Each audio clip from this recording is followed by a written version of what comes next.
আসসালামু আলাইকুম। আজকের টিউটোরিয়ালে আমরা দেখব যে সার্ভেয়ার প্যাড এ নকশা থেকে কোন একটা জমি ডিজিটাল ডিমার্কেশন কিভাবে করা যায় এবং সেটিকে পিডিএফ আকারে সেভ করা যায় বা প্রিন্টার দিয়ে প্রিন্ট করা যায় সেই প্রক্রিয়াটা আজকে দেখব। এটা হচ্ছে আমার সার্ভেয়ার প্যাড। এটি কিভাবে করতে হয় বিগত কয়েকটি টিউটোরিয়ালে সেটি দেখিয়েছি, আপনারা চাইলে দেখে নিতে পারেন। তো আজকে আমরা নকশা থেকে একটা প্লট ডিজিটাল ডিমার্কেশন করে এখানে বসাবো। প্রথমেই নকশা থেকে 379 নম্বর দাগটিকেই পলিলাইন দিয়ে সিলেক্ট করে চারিদিকে ড্রয়িং করব। নকশাটি একটু জুম করে নেই, আর জুম করে নিলে দাগগুলোতে একদম অ্যাকুরেসি বরাবর বসাতে পারবেন। দেখেন এই নকশাটা কিন্তু চারিদিকে বাঁকা। এখন এই পলি লাইন সিলেক্ট করব এবং এখানে একটা সিলেক্ট করব। সিলেক্ট করার পর দেখেন এদিকে লাইন কিন্তু বাঁকা আমার আছে। তো এখানে এখন আমি আর্টটাকে সিলেক্ট করব, যেহেতু এখানে বাঁকা আছে। তো আর্টটা সিলেক্ট করার মাত্রই এই পলি লাইনটা দেখেন বাঁকা হয়ে যাবে। তো আমি যেখানে যেখানে বাঁকা আসে এখানে দুইটা করে পয়েন্ট সিলেক্ট করে দেবো। তো এখানে আমি একটা পয়েন্ট সিলেক্ট করলাম, আবার এখানেও বাঁকা। এখানে একটা পয়েন্ট সিলেক্ট করলাম, আবার এখানেও বাঁকা। তো এখানে একটা পয়েন্ট সিলেক্ট করলাম, এরপর এখানে একটা পয়েন্ট সিলেক্ট করলাম, এখানে একটা পয়েন্ট এবং এখানে একটা পয়েন্ট। এই লাইনটাও বাঁকা আছে, তো এটা পুরোটাই সিলেক্ট করলাম। এখানে একটা সিলেক্ট করলাম, এখানে একটা সিলেক্ট এবং শেষে একদম এখানে আমরা ক্লোজ করে দিলাম। পলি লাইন দিয়ে ড্রয়িং করার পর দেখেন যে এই যে নকশার যে লাইনগুলো ছিল সেখান থেকে মিলে নাই। তো এটা আমাকে মিলাইতে হবে। তো মিলানোর জন্য ছোট্ট একটা টেকনিকটি হচ্ছে, তো এটা মিলানোর জন্য একটা টেকনিক হইতেছে, এখানে ক্লিক করবেন। ক্লিক করার পর এই যে মাঝখানে দেখেন লাইন আকৃতি ছোট্ট একটা লাইন দেখাবে। তো এটাকে সিলেক্ট করে টান টেনে ধরে এখানে বসিয়ে দিবেন। দেখেন বসে গেল। আবার এটাকে সিলেক্ট করবেন, এই সিলেক্ট করার পর টান টেনে আবার এখানে বসিয়ে দিবেন। আবার সিলেক্ট করবেন, আবার এখানে টান টেনে এখানে সিলেক্ট বসিয়ে দিবেন। আবার এখানে টান টেনে এখানে আমরা বসিয়ে দেব। আবার এখানে টান টেনে এখানে আমরা বসিয়ে দেব। আবার এখানটা টান টেনে আমরা এইখানে বসিয়ে দেব। আবার এখানটা টান টেনে আমরা এইখানে বসিয়ে দেব।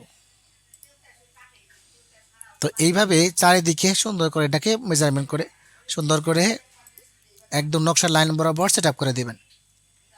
এদিকে একটু বাঁকা আছে, এটাকেও সিলেক্ট করে সোজা করে দেবেন। তো প্রত্যেকটাতেই ধরে ধরে নকশা বরাবর সিলেক্ট করে দিবেন। এখন দেখেন যে এটা কিন্তু একদম নকশার লাইন বরাবর ড্রয়িং করা হয়ে গেছে। আমরা কপি করব, সেই থেকে কপি কপি করে অটোক্যাডের যে সাদা ইন্টারফেস এখানে আমরা নিয়ে যাব।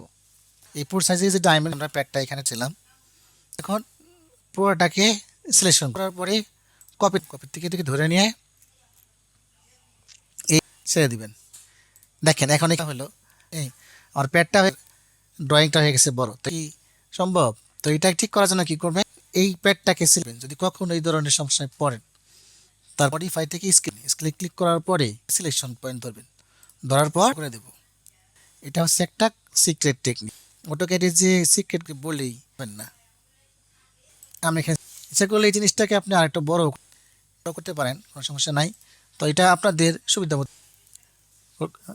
এখন এটাকে ডিজিটাল ডিমার্ক, এখন এই বাহুগুলা চার বাহুর মানগুলো আমরা যাবো ডাইমেনশন থেকে চলে যাব কি সিলেক্ট করা অবস্থায় এইদিকে একটা বাহু, এইদিকে বাহু ক্লিক সিলেক্ট করবো এখান থেকে এখানটা সিলেক্ট করব।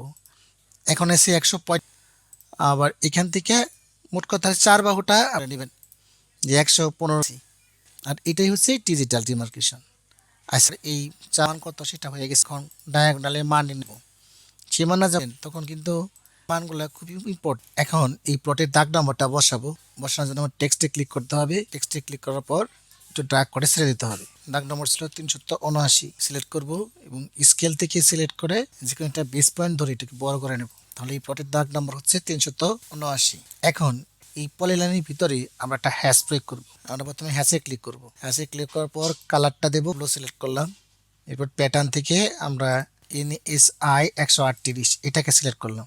সিলেক্ট করার পর এখানে আমরা সিলেক্ট করলাম। দেখছেন হ্যাশ কিন্তু প্রয়োগ হয়ে গেছে। হ্যাশ প্রয়োগ হয়ে যাওয়ার পর এটা একটা সলিড আকার দেখা যাইতেছে। তো এটা যদি আমরা যে এরকম পাতলা হালকা ডট থাকে, তো ওই অবস্থায় এখানে আমরা নিয়ে আসবো। এটা নিয়ে আসার জন্য এই যেখানে আছে দেখেন যে ভ্যালু নাম্বার 1, এই ভ্যালু নাম্বার আমরা যদি 200 এন্টার দিলাম, দেখেন যত স্পেসিং করবেন তত এটা দেখা যাবে। এখন এই 200 জায়গায় এখানে আমরা দিয়ে দিলাম 300 এন্টার। দেখেন এখন কিন্তু এই হ্যাশটা দেখা যাইতেছে। ঠিক আছে, এই হ্যাশটা এখন সুন্দর করে দেখা যাইতেছে। আমার দাগ নম্বর কত ছিল, চার বাহু ডাইমেনশন ডায়াগোনালের মান কত সেটা কিন্তু এখন আমরা দেখতে পাইতেছি। এখন এই প্যাডটাকে আমরা A4 সাইজে সেভ করব। তো এটা সেভ করার জন্য Ctrl+P চাপ দিবেন। Continue to plot a single sheet এটাকে ধরবেন। Continue to plot a single sheet এখানে ক্লিক করবেন। ক্লিক করার পর এই যে নান আছে, এই নানের থেকে আমরা যাব মাইক্রোসফট প্রিন্ট টু পিডিএফ, এই অপশন এখানে যাব। যাওয়ার পর এখানে আছে paper size letter, paper size letter থেকে এখানে আমরা A4 সাইজে সিলেক্ট করব। সিলেক্ট করার পর এখানে ডিসপ্লে, তো আমরা এখানে ডিসপ্লে থেকে আমরা যাব উইন্ডোতে। উইন্ডোতে সিলেক্ট করার পর এই যে এখানে একটা সিলেক্ট করব, ধরে নিয়ে নিচের কোনায় এসে আমরা এখানে আরেকটা সিলেক্ট করে দেব। এখানে আসতে দেখেন সেন্টার টু প্লট, এই সেন্টার টু প্লটে এখানে সিলেক্ট করে দেব। এরপর এখানে আসতে দেখেন পোর্ট্রেট এবং ল্যান্ডস্কেপ, আমরা এই পোর্ট্রেটে সিলেক্ট করে দেব।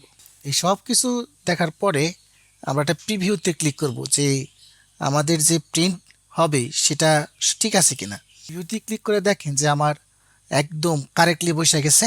এটা এখন যদি আমি A4 সাইজে প্রিন্ট করি, ঠিক এইভাবেই আমরা এটা প্রিন্ট করতে পারবো।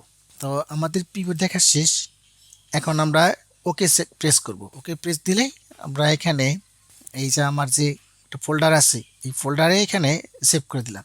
এখানে আমি সেভ দেব 379, দাগ নাম্বার দিয়ে সেভ অপশন থেকে সেভ করে দিলাম।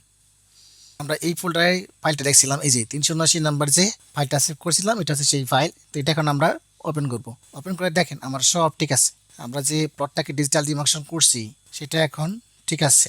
আমি আপনাদের জুম করে দেখাইতেছি।